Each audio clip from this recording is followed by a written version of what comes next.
The Tao that can be told is not the true Tao. Names that can be named are not true names.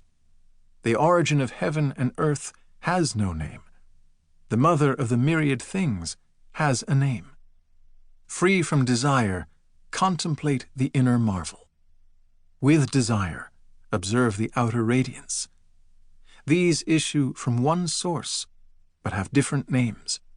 They are both a mystery. Mystery of mysteries, gateway to all marvels.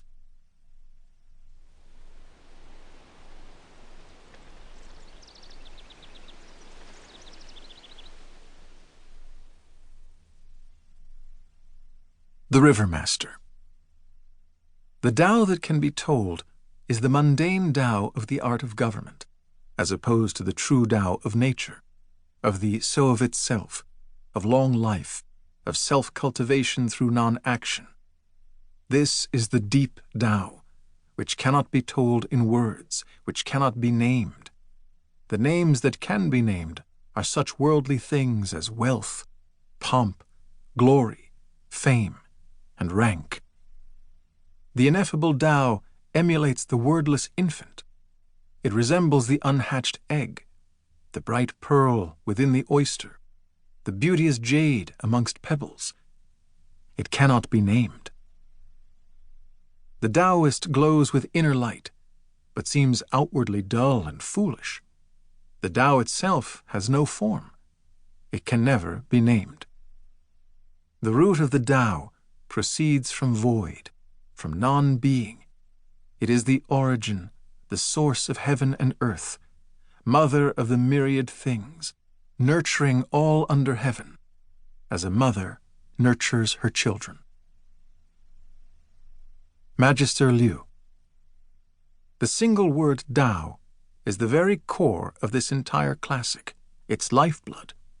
Its 5,000 words speak of this Tao and of nothing else. The Tao itself can never be seen. We can but witness it inwardly. Its origin, mother of the myriad things, the Tao itself can never be named. It cannot be told. And yet we resort to words such as origin, mother, and source. Every marvel contemplated, every radiance observed, issues from this one source. They go by different names, but are part of the same greater mystery, the one Tao, the origin, the mother. In freedom from desire, we look within and contemplate the inner marvel, not with eyes, but inwardly by the light of spirit. We look outward with the eyes of desire and observe the outer radiance. Desire itself, in its first inklings, in the embryonic springs of thought, is born within the heart and mind. Outer radiance is perceived through desire, in the world, in the opening and closing of the doors of yin and yang. This is the named, the visible.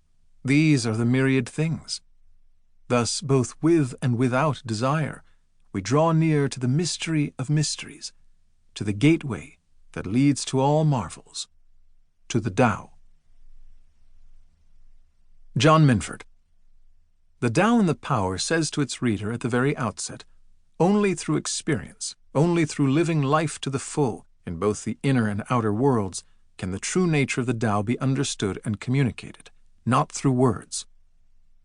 Desire and the life of the senses are part of that experience. Through desire, we witness and enjoy the beauty of the world. We observe the outer radiance of the Tao. We live life. We bask in its radiance. Taoists do not deny the senses, but contemplation, the light of deep calm, of meditative experience, goes further. It reveals the inner marvel, the mystery of mysteries.